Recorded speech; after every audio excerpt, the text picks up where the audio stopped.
tayo sa pagganap ng mga tungkulin ng ibang tao, katulad po ng council mismo at ng executive director ng AMLA at ng AMLA mismo. Kaya yan po ay inaayos natin na kausapin para mabigay sa atin yung mga impormasyon na kinakailangan. Para mapanagot natin yung mga tiwaling opisyal ng gobyerno. Yun lang po yun.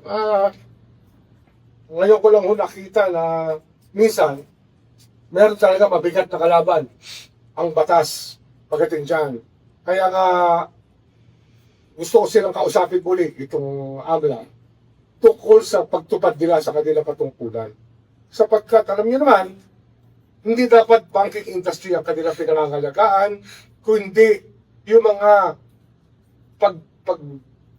pag-violate ng batas ng mga kawani ng gobyerno.